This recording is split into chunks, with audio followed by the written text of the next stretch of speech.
ദൈവത്തെ ദർശിച്ചവരാണ് വിശുദ്ധർ. ആ വിശുദ്ധരോടൊപ്പം മാലാഖമാരുമായി സ്വർഗീയ ആനന്ദത്തിൽ ആയിരിക്കുന്ന ഞങ്ങളുടെ വാത്സല്യനിധിയായ അമ്മ ത്രേസ്യാളിൻ്റെയും പ്രിയ സഹോദരങ്ങളായ മണിദാസിൻ്റെയും ബ്രൈറ്റിൻ്റെയും പാവന സ്മരണയ്ക്ക് മുൻപിൽ ബ്രൈറ്റ് ഗ്രൂപ്പ് ഓഫ് അക്കാഡമീസ് പ്രാർത്ഥനാപൂർവം സമർപ്പിക്കുന്നു ഇന്നത്തെ വിശുദ്ധർ. അവതരണം അനിൽ കുഴിഞ്ഞകാല. ആശയം മുത്തയ്യൻ ആൻഡ് സെലിൻ പ്രിയ. സംവിധാനം സ്റ്റെനി ആൻഡ് സ്റ്റെനിച്ച്. ഇന്നേ ദിവസം തിരുസഭ മാതൃകയായി നൽകിയ വിശുദ്ധരെ അനുകരിച്ച് പ്രാർത്ഥനയോടെ ആ പാത പിന്തുടരുന്ന നിങ്ങൾക്കേവർക്കും കർത്താവിൻ്റെ തിരുമുഖം ദർശിക്കാൻ കഴിയട്ടെ എന്ന പ്രാർത്ഥനയോടെ ഞാൻ നിങ്ങളുടെ സ്വന്തം ജസ്റ്റിൻ.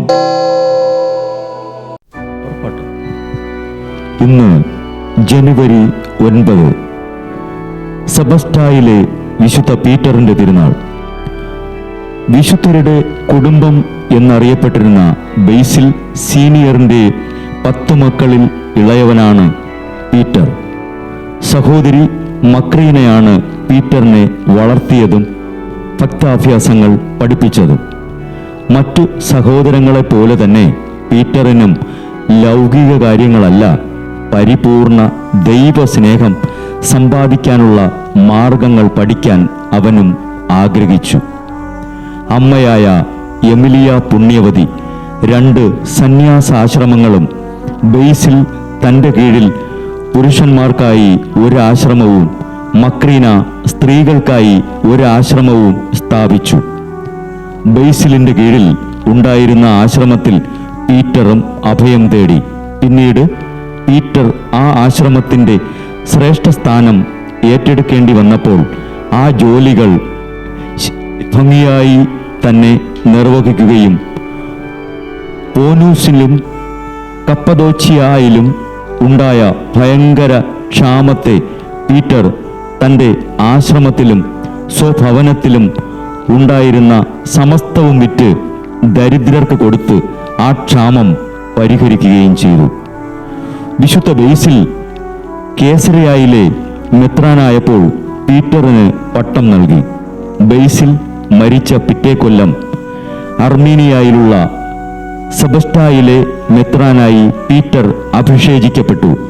സഹോദരി മക്രീന അഭ്യസിച്ച എളിമയും വിശുദ്ധിയും പീറ്ററിന് മരിക്കും വരെ കരുത്തായിരുന്നു. ക്രിസ്തു തന്നിൽ ജീവിക്കുന്നതിന് വേണ്ടി സ്വന്തം സഹോദരൻ ബേസിലിനെ പോലെ പീറ്റർ തനിക്കും ലോകത്തിനുമായി മരിച്ചു. വിശുദ്ധ പീറ്ററിൻ്റെ കുടുംബത്തെപ്പോലെ നമ്മളുടെ കുടുംബത്തെയും വിശുദ്ധരെ കൊണ്ട് നിറഞ്ഞ കുടുംബങ്ങളാക്കി മാറ്റാൻ നമുക്കും പ്രാർത്ഥനയിലും എളിമയിലും ജീവിക്കാം.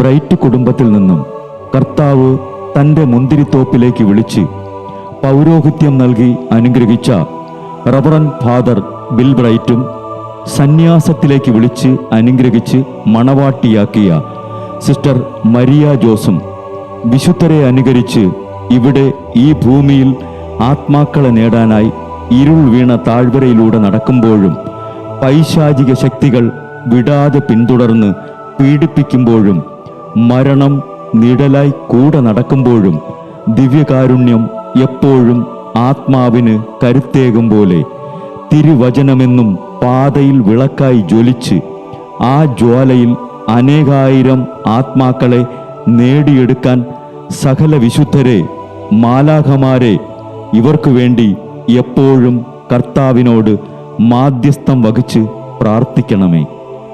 അനുദിന വിശുദ്ധർ നടന്ന വഴിയെ നടക്കുന്ന ഇവർക്ക് പിന്നാലെ കൽപ്പനകൾ പാലിച്ച് കരുത്തോടെ നടക്കുന്ന ഞങ്ങളും ഞങ്ങളുടെ പ്രിയപ്പെട്ടവർക്ക് അരികിലെത്തി നിത്യസൗഭാഗ്യം പങ്കിടാൻ അനുഗ്രഹമരുളണമെന്ന് കർത്താവേ അങ്ങയോട് ഞങ്ങൾ പ്രാർത്ഥിക്കുന്നു.